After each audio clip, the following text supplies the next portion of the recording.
Today we're going to be doing some talk about cooling issues on these bikes, especially the ZX6s, the newer years. Everybody has a little bit of trouble keeping these things cooled down.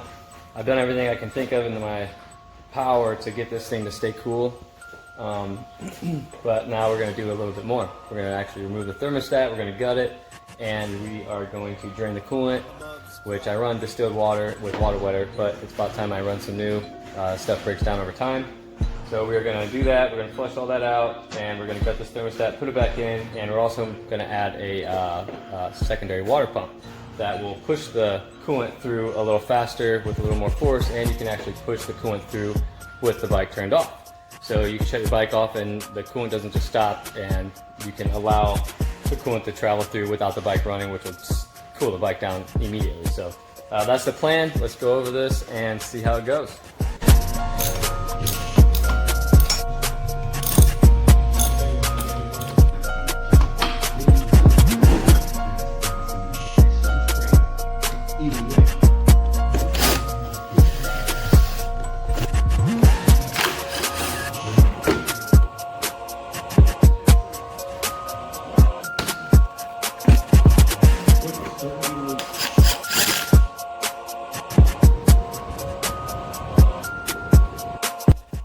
Real quick, a few things that I've already done to this bike to help keep this thing cooled down, which are a few things I recommend, especially if you're doing stunt riding or even racing or anything like that.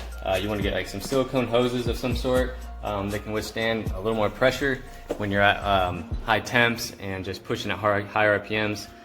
This, I actually have a full exhaust titanium by Akrapovic, and I did wrap them. You're not supposed to wrap titanium headers, but I did just because of how much heat is distributed with stunt riding. We don't get a lot of airflow to cool this stuff down, so we have to do everything we can to keep that heat off that area down there, and this is about the best thing you can do.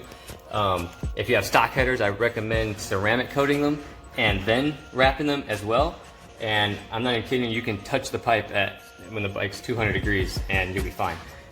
The most important thing that you can do to your stunt bike or any bike to keep it cooled down is adding dual fans. You need 2 fans on the radiator because obviously you're going to get twice as much airflow. I have mine hooked up to 2 different switches so I can run one at a time if I want, and I'm running R6 fans. They're the smallest fan, but they're pushing the most air through, and they're nice and compact, so you can put them anywhere you want on the radiator as long as you do it a certain way. You can actually buy a radiator kit that has a radiator cage that protects the radiator, and it has mount points for these exact fans, these R6 fans. And I highly recommend that. There's like damage control parts. Check out the sixshop.com, they have them on there. But I actually take mine and I just zip tie it through the fins with rubber spacers so I can control the space on the fan, and I don't have to worry about tabs bending or anything like that. But that's just how I've been doing it for years, so I just kept doing it that way. But I still have a radiator cage. But yes, they are hooked up to these 2 switches. And as you can see, they are very loud. It sounds like Arnold Schwarzenegger's about to land in here and tell me to get into his chopper. But these things are the bee's knees, and it's a must-have, especially if you're stunt riding. You honestly cannot stunt ride without dual fans.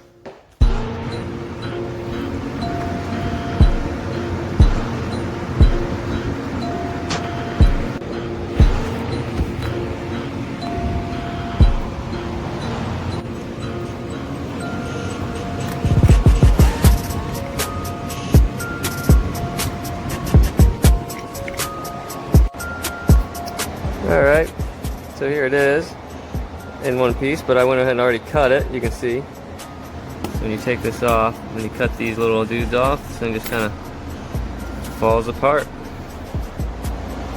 And that's all you're going to need is that little piece right there. And this little guy, just bend it right off there. See? That's all you're going to want. You're going to have this.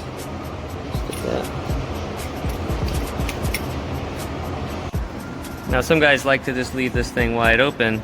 As you can see, there's a lot more space, but I'm going to go ahead and leave this in here to restrict at least a little bit of the travel speed.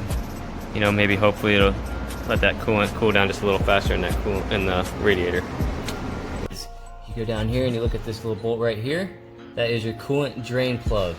These other 3 are mounting this here, so don't worry about those. It's just this one here is your coolant drain plug, the left side of the bike. Once you pop that screw out, you'll see it doesn't come out very fast until you take off the radiator cap, and then it'll come out real quick. You're just kind of getting rid of that back pressure. But that's how you drain your coolant.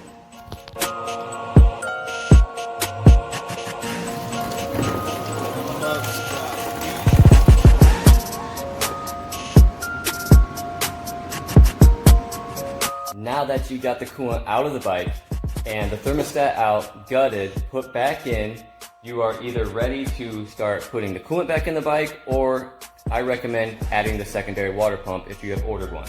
I already went ahead and added the secondary water pump. I didn't put any video in adding it, but I'm going to tell you what I did and how. So this is right here, the right side of the bike, and this is the secondary water pump.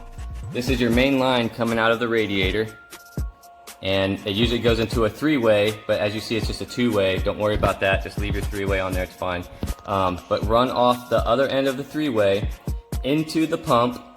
You're going to cut this line here, which will be a 90-degree turn hose. You're going to cut the hose since this is already 90 degrees, and you're going to connect all this together as one right here. So basically this pump is pushing the fluid this way. So it's pulling it from the radiator and pushing it into the motor, and you'll see an arrow on this water pump here that'll explain which direction it's going. This water pump is from GoStunt.com. I've seen this on Corzen's bike, if you are familiar with him, another good rider out there. So I seen this on his bike and thought maybe it's something I should look into, and started asking around. People have tried it, and it's actually working pretty good. I just went and tested it, and I'm a believer. So it's just hooked up to your own power. You just run right off the battery. It's a positive and a negative, real simple, and you can run it through a switch. I just put all my switches up here. So I have my two fans, and then this is the pump. But you can't hear it, it's very quiet. And the way this works is basically if you are overheating, which your bike will overheat during this, no matter what you're doing, stunt riding. If you're riding, drifting, doing a lot of high RPM shit, you're gonna freaking overheat. But when you do, turn the water pump off, cruise the lot up and down maybe once or twice with your idle low, and then on your way back, turn the water pump on. All that coolant that just got cooled real fast will get shot through the bike and will instantly cool this bike down super fast. Or if you're in a circle set and your buddies are circling, you're waiting, turn the bike off, let that pump run, and your bike will be cooled down immediately. So you're probably ready to start putting coolant back into the bike. I'm going to recommend a couple things. I run distilled water with water wetter. It helps keep the bike basically cooled down a little better than any other coolant, and it also cools down faster once it gets overheated. There's also another coolant called Evans waterless coolant, and that coolant has such a high boiling point, it'll never boil over, so it will never create pressure inside the system, so you won't have hot pockets or anything like that, but it takes a little longer to cool down once it is overheated, and it just stays hot all the time, it seems. So I like to run the water in the water wetter. It seems to be working the best for me and my bike and for stunt riding. So if you guys are having a hard decision on coolant, make sure you get either one of those two, because any basic coolant's not going to do the job that you need done on these bikes.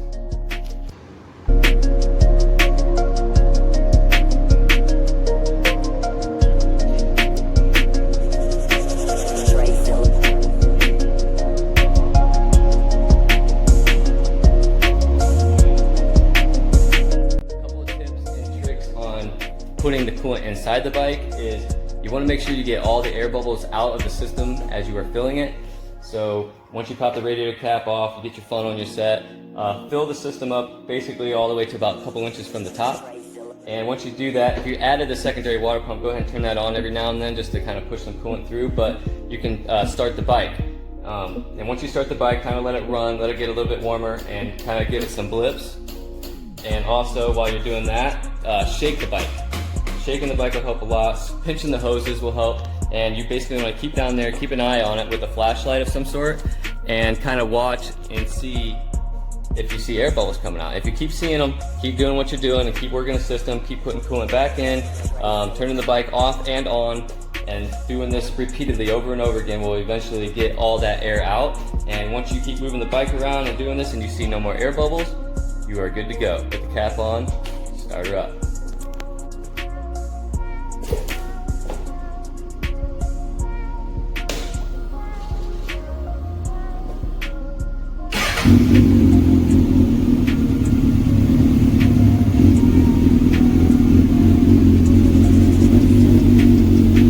Well, there you have it, guys. I hope this video helps anybody out there having problems with their cooling system on sport bikes, especially in the stunt industry. No matter what you do, you'll never get your bike 100%, but right now this is the best my bike has ever been. So make sure you at least cover 4 of the 5 steps that I have requested in this video. The 5 steps are the water wetter and distilled water, the dual fans, silicone hoses, the secondary water pump, and then also the removal of the thermostat. Those 5 things will put you at basically all you can do to keep your bike cooled down. So hopefully that fixes your issue, and so far it's working for me right now, and it's allowing me to ride longer, harder, and faster, more aggressive without having to spend most of my time cooling my bike down at the lot.